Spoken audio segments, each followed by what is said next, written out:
엔터주 중에서 JYP 엔터 한번 보겠습니다. 엔터주들도 이제 실적 발표가 되고 있는데 이번 3분기 상당히 좀 좋은 실적을 냈습니다. 물론 기대치가 거의 없었기 때문에 이제 기저효과로 인한 좋은 실적이다 이렇게 볼 수도 있지만 상대적으로 기대할 부분들도 조금씩 부각되고 있는 것 같아요. 그래서 엔터주 한번 살펴볼 때가 된 것 같아요. 워낙에 좀 많이 빠졌기 때문에 가격적인 부담은 없습니다. 특히 JYP 엔터는 다른 엔터사 대비해서 상대적으로 최근 반등폭이 좀 덜 했기 때문에 기술적인 부담도 적었죠. 그래서 이번 호실적이 엔터주의 투심을 개선시키는데 충분히 도움이 될 수 있을 거라고 생각을 하고요. JYP 엔터 개별적인 호실적 관련된 얘기부터 한번 말씀을 드리겠습니다.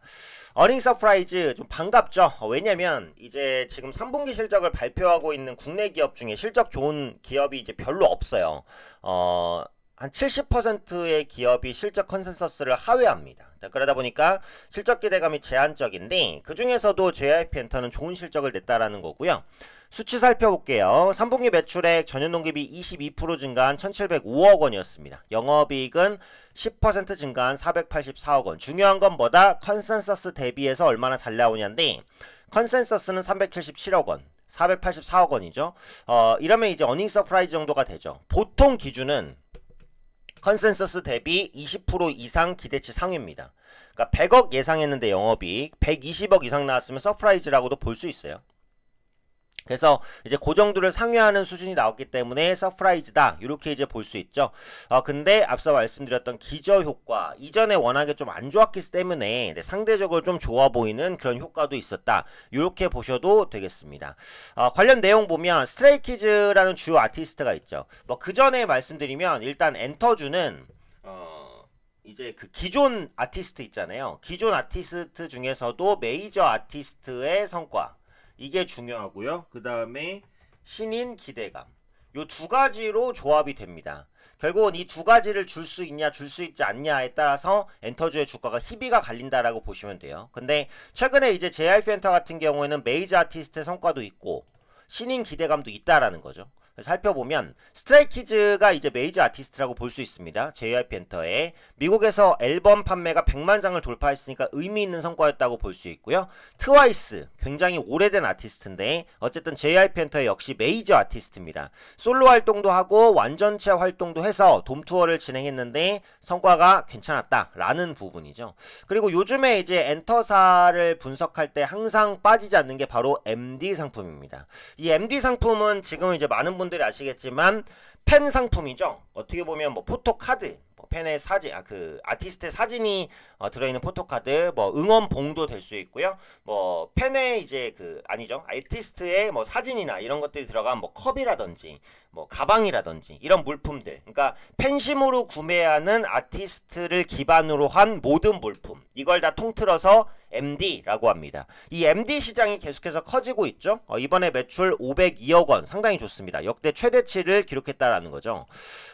사실 한 뭐 몇 년 전까지만 해도 이제 음반 매출이나 방송 매출 이런 것들이 압도적이었어요. 공연 매출, MD 매출의 비중이 크지 않았는데 최근에는 이제 팬덤 문화가 확대가 되고 이제 K-팝 시장 자체가 커지고 K-팝이 글로벌에서도 성과를 내면서 MD 시장 자체의 성장성이 굉장히 높습니다. 그러다 보니까 그 기획사별로 MD 상품만 따로 취급하는 부서를 만들 정도죠. JYP 엔터도 마찬가지고. 그래서 MD 상품에 대한 매출이 계속해서 커지는 그런 모습들 나타나고 있고요. 트와이스와 스트레이키즈를 중심으로 해서 이제 있지, 넥스지의 앨범 컴백, 그리고 스트레이키즈와 미사모의 일본 돔, 그리고 니주의 아레나, 스트레이키즈의 월드, 상당히 많은 행사들이 예정되어 있습니다. 약 86만 명의 투어가 예상이 되고요. 상당한 대규모다 이렇게 이제 보시면 돼요. 그래서 기존 아티스트의 활동이 지금껏 괜찮았고 앞으로도 괜찮을 것으로 예상이 된다라는 부분이었습니다. 자, 두 번째는 앞서 말씀드렸던 신인 기대감인데 그동안 JYP 엔터에 가장 기대했던 신인이 뭐냐? 바로 이 라우드 프로젝트입니다. 요건 모르시는 분들도 많이 계실 것 같은데 이게 뭐냐면 예전에 SBS에서 그 라우드라는 방송을 했었어요. 저도 이거 할 때 봤거든요. 근데 이게 방송한 지가 아마 한 3, 4년 정도 됐을 겁니다. 2021년이네요. 3년 정도 됐네요. 3년 정도 됐는데 아직까지도 데뷔를 안 하고 있어요. 그러니까 예전에 그 트와이스도 오디션 프로그램에서 데뷔를 했단 말이에요. 근데 오디션 끝나고 그렇게 오래지 않아서 데뷔를 했고 원래 그렇습니다. 뭐 IOI 같은 경우에도 오디션 끝나고 그렇게 오랜 시간이 지나지 않아서 데뷔를 했어요. 보통 그래요. 근데 이건 오디션 프로그램이었음에도 불구하고 데뷔까지 시간이 엄청 오래 걸렸어요. 뭔가 이유가 있겠죠. 하지만 또 그만큼 또 뭐 잘 만들어져서 나온다. 이렇게 볼 수도 있습니다. 이 라우드 프로젝트에서 상당히 좋은 성과를 낸 아티스트가 이제 이계훈이라는 이제 연습생이 있었는데 그 당시에 인기가 굉장히 많았어요. 그래서 이 프로젝트가 끝나고 바로 데뷔하지 않다 보니까 굉장히 좀 시간이 많이 걸리는구나. 라고 하다가 이 라우드의 데뷔가 이제 가시화가 되고 있다라는 겁니다. 12월로 예정이 되어 있어요. 그러니까 다음 달이죠. 늦어도 내년 초, 빠르면 다음 달 신인 남자 그룹 라우드가 데뷔할 것 같고 오디션 빨이라는 게 있기 때문에 충분히 성과를 낼 수 있을 것으로 보입니다. 그래서 그 부분. 그 다음에 내년 중국과 라틴에서 신인 그룹 데뷔가 예정이 되어 있어요. 그래서 신인 기대감도 어느 정도 주고 있다. 이렇게 보시면 되고 이 JYP 엔터는 굉장히 특이한 엔터사죠. 왜냐? 수장 자체의 활동이 활발합니다. 네, JYP 자체의 활동. 최근에는 방송을 하고 있죠. 더 딴따라라는 방송인데 잠깐 보시면 앞서 이제 말씀드렸던 그 방송 부분에 있어서의 이제 모멘텀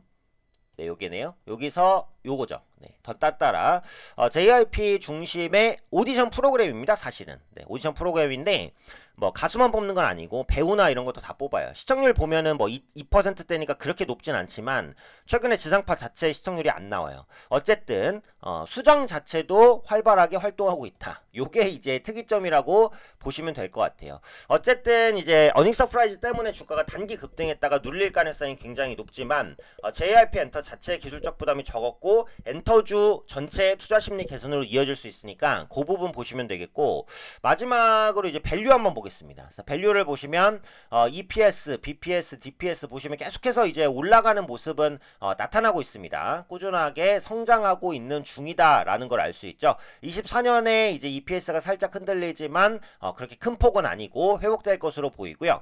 PER 밸류를 봤을 때 예전에 엔터사가 30배 정도 받았는데 지금은 15배, 16배밖에는 못 받습니다. 뭐 국내 증시가 워낙에 좀 안 좋았기 때문이죠. PBR도 보시면 거의 3배 이내로 떨어졌어요. 그래서 밸류 매력은 많이 생겼다. 물론 지금 국내 증시 자체가 워낙에 좀 좋지 않은 흐름이기 때문에 그런 부분에 있어서 다른 종목도 다 디스카운트를 받고 있습니다만 엔터주도 마찬가지긴 하다. 다만 이 부분에서 호실적을 낸 JYP 엔터 같은 경우에는 조금 더 기대할 수 있는 부분은 있다. 기존 아티스트 플러스 신인 기대감도 주고 있기 때문에 이 부분까지 참고했을 때는 충분히 좀 성과를 내고 있다. 이렇게 이제 볼 수 있을 것 같아요. 그래서 어닝 서프라이즈로 인한 급등 이후에 눌림이 있겠죠. 신규로 접근하실 분들은 눌림을 노리셔야 될 것 같고 또 SM이나 YG 엔터의 흐름이 어떻게 진행되는지 그 부분까지 체크하시면서 엔터도 대응하면 좋을 것 같습니다.